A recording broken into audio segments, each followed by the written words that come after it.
મહાનગરપાલિકાની સ્થાપના થઈ તે પછી ઇલેક્શન થયું ને ઇલેક્શનમાં જે ભારતીય જનતા પાર્ટીની બોડી બેઠી તે પૈકીને પહેલી જનરલ બોર્ડ મિટિંગ હતી. પહેલી જનરલ બોર્ડ મિટિંગમાં 7 મુદ્દાઓ ઉપર નિર્ણયો લેવાયા છે. એમાં મુખ્ય મુદ્દો છે OTS one time settlement scheme અમે લઈને આવ્યા છીએ.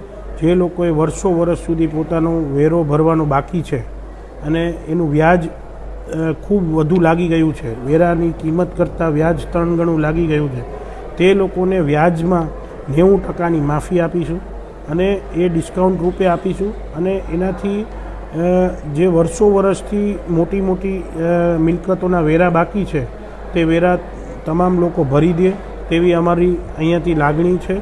અને મારી અપીલ પણ છે લોકોને કે આપને આ વન ટાઈમ સેટલમેન્ટ સ્કીમનો સરકારે અને નગરપાલિકા દ્વારા જે આપવામાં આવી છે તેનો પૂર્ણ લાભ લ્યો અને તમામ વેરા આપ ભરી આપો સમયસર તેવી અમારી લાગણી છે લોકો માટેની. અન્ય જે મુદ્દા લેવાના છે તેમાં એક મુદ્દો તો જન્મ મરણમાં અમારે સબ રજિસ્ટરમાં નિમણૂક બાબતનો છે. અન્ય ક્લાસ 2 એટલે વર્ગ 2ના 4 કર્મચારીઓની નિમણૂક માટેનો છે.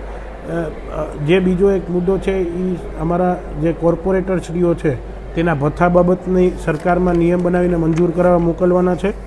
પ્રમુખ સ્થાનેથી જે 2 મુખ્ય મુદ્દા લેવાના છે તેમાંનો એક મુખ્ય મુદ્દો છે તે ગૌશાળા જે અત્યારે ઓડદર ખાતે છે તે ખૂબ નાની પડે છે, એને મોટી બનાવવા માટેની જગ્યા માટેની દરખાસ્ત સરકારમાં મોકલી આપવાની છે.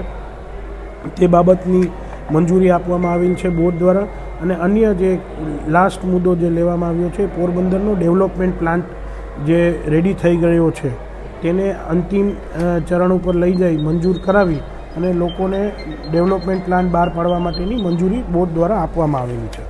હા, વેરા માફીમાં એક એવી કન્ડિશન છે કે જે વેરો આપ ભરશો વ્યાજ માત્ર નહીવત જેવું લાગશે, 90% વ્યાજ માફી લાગશે.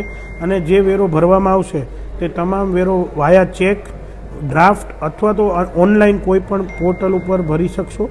કેશલેસ વેરો લેવા માટેની આ એક નવી નીમ મહાનગરપાલિકા દ્વારા કરવામાં આવે છે. કોઈ પણ જાતનો આ જે વેરો છે એ રોકડ રકમથી ચૂકવાશે નહીં, ના સ્વીકારવામાં આવશે. જે ભથ્થા બાબતે છે તે સરકાર દ્વારા અમને એક નિશ્ચિત રૂપે એક પરિપત્ર કરવામાં આવેલ છે જેમાં એનું માસિક ભથ્થું 7,000 રૂપિયા આપવામાં આવશે.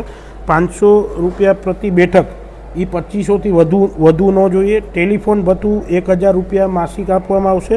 અને સ્ટેશનરી ખર્ચ માસિક 1,500 રૂપિયા મહાનગરપાલિકા દ્વારા હરેક સભ્યોને આપવામાં આવશે. આ રીતે સરકારમાં આને હજી પાસ કરાવવા માટે અમે આજે મંજૂરી આપેલ છે. ડેવલપમેન્ટ પ્લાનની જે વાત છે, ડેવલપમેન્ટ પ્લાન આવતા દિવસોમાં સરકારમાં મોકલી દેવામાં આવશે. એકવાર સરકારમાં મોકલી દેવામાં આવશે પછી એને ગેજેટ માટેની પ્રસિદ્ધિ કરવામાં આવશે. ગેજેટ માટેની પ્રસિદ્ધિ થઈ ગયા પછી એ ડેવલપમેન્ટ પ્લાન સૌ માટે અમે ખુલ્લો મૂકીશું અને મીડિયા મારફત લોકોને જોવા મળશે ડેવલપમેન્ટ પ્લાન.